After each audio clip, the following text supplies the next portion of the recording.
E aí, errado aqui? Se você quer ter acesso à bibliografia e à transcrição desse vídeo, acesse o site errodomundo.com, que está na descrição, e considere apoiar o canal pelo PayPal, Apoia-se ou Patreon, para me ajudar a fazer mais vídeos como esse. Espero que goste do vídeo.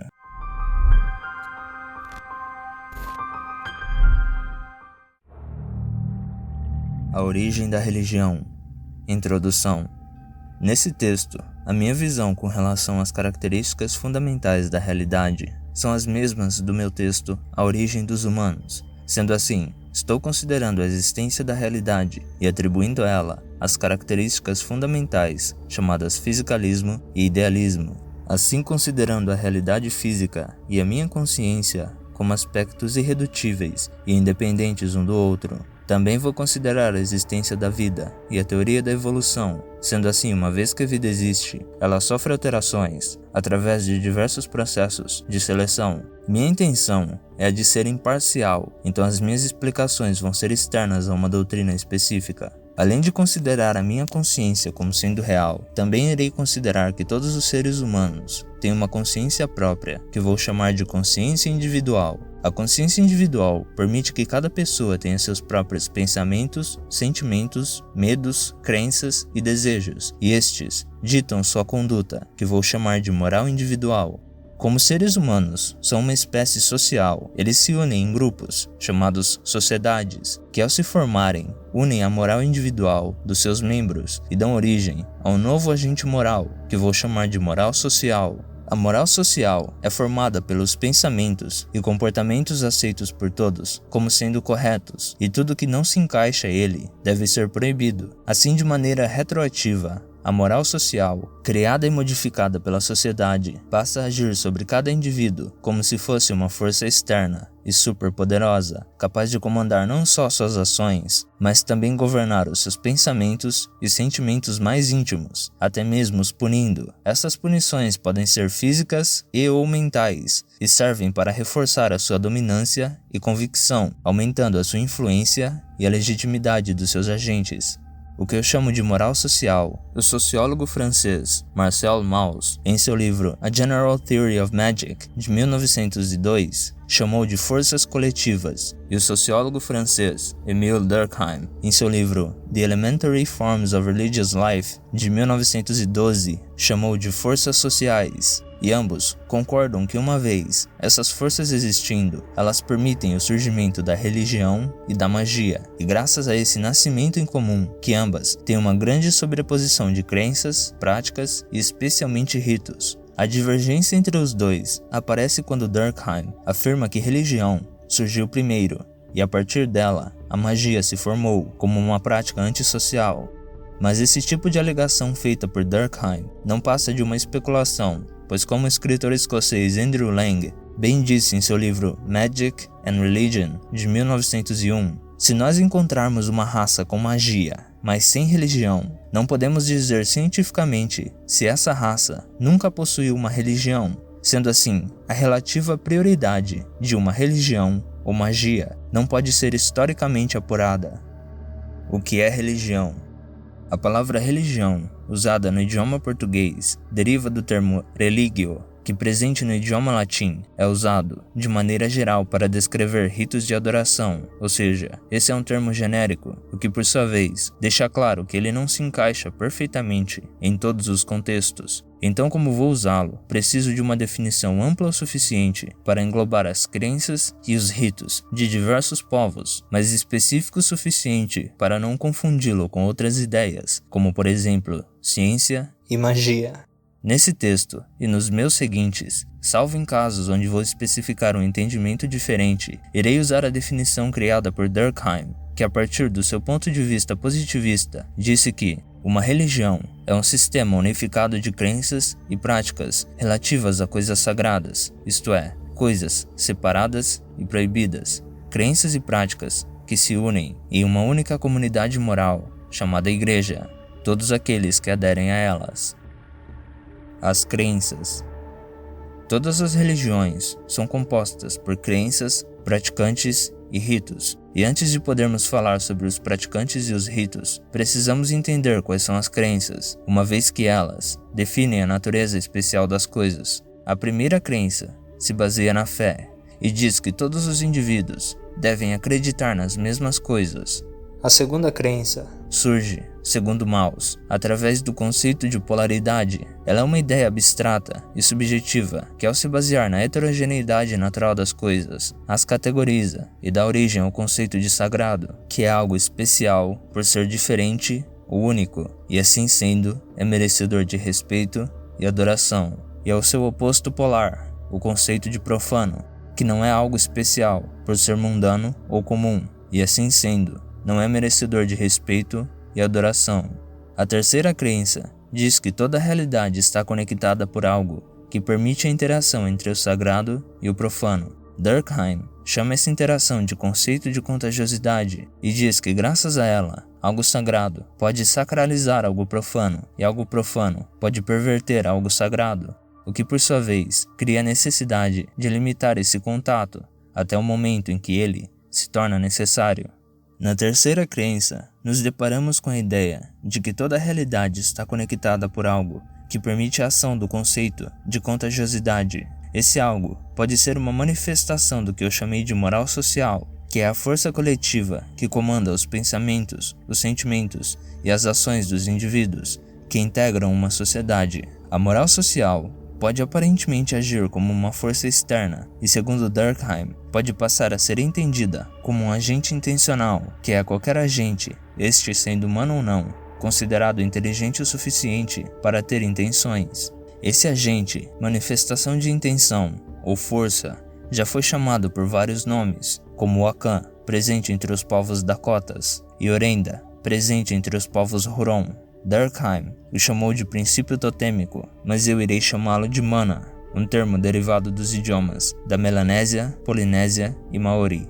Segundo Durkheim, quando a mana assume as características de uma religião, ela recebe uma forma física tangível, chamada totem. Este totem é algo sagrado e normalmente costuma assumir a forma de animais ou plantas e se associa a todos os membros daquela espécie. Graças ao conceito de contagiosidade, tudo aquilo que entra em contato direto com o totem acaba sendo sacralizado, e assim surgem os subtotens. Os totens e os subtotens podem ser representados em vestimentas, adornos, maquiagens, tatuagens e várias outras formas de decoração, e são usados como um nome ou um emblema, servindo para identificar os membros que pertencem a uma mesma sociedade ou a um subgrupo dentro dela. Assim surge o totemismo, uma doutrina que cria dogmas de interação entre os membros da sociedade, o totem e os subtotens, determinando quando e como eles devem ser tratados, caçados, coletados, manuseados, preparados e consumidos, sendo que a maneira como o primeiro e mais importante totem surgiu costuma estar cercada por crenças e histórias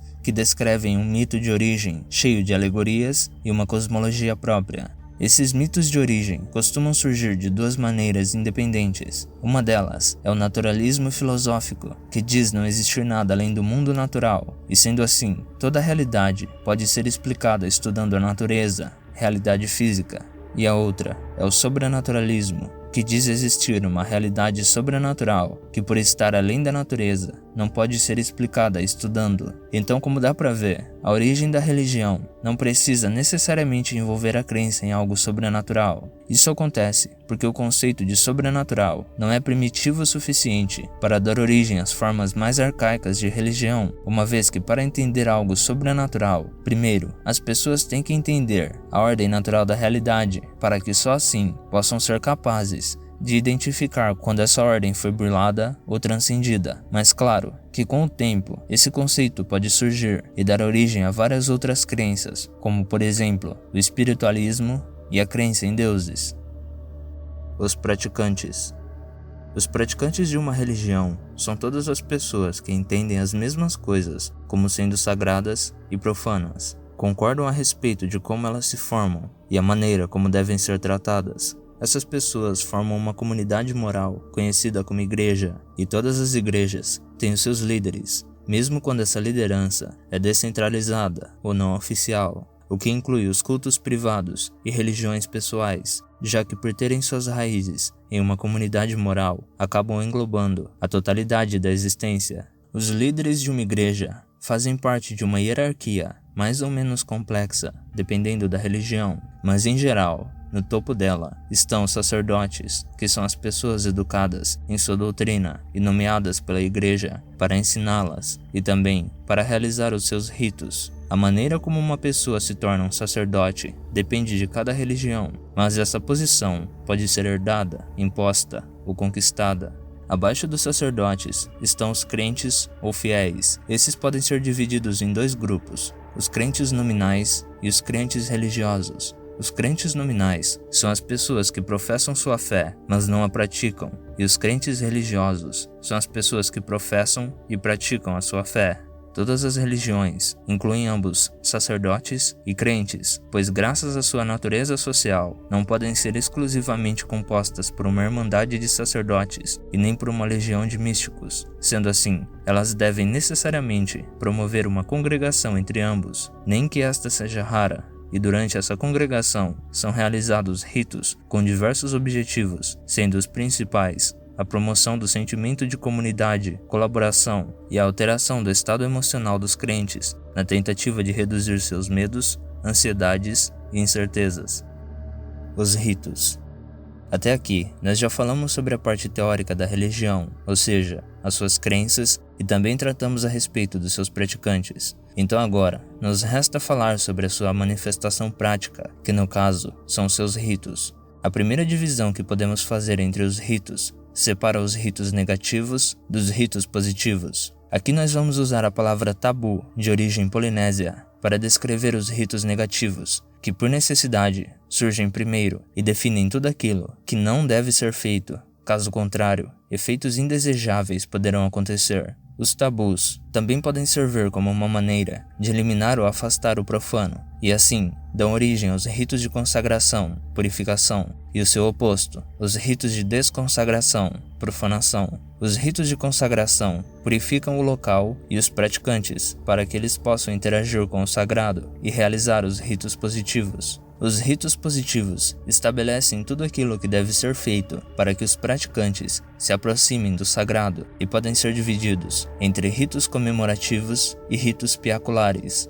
Os ritos comemorativos são compostos por emoções positivas e executados com confiança, entusiasmo e alegria, enquanto que os ritos piaculares são tomados de emoções negativas e costumam ser executados durante momentos de grande tristeza, como catástrofes ou mortes, e assim dão origem aos ritos de luto. Os ritos são realizados em um templo, um santuário ou algum local sagrado que originalmente é destinado a criar uma separação entre o sagrado e o profano. Ele também deve ser realizado em datas especiais e às vezes em horários específicos. Esses ritos são realizados abertamente e para todo o público, exceto quando a religião em questão é privada, pessoal, proibida ou está sob algum tipo de perseguição, mas em geral, o seu foco é a congregação dos praticantes, pois são essas congregações que os renovam e modificam as suas crenças.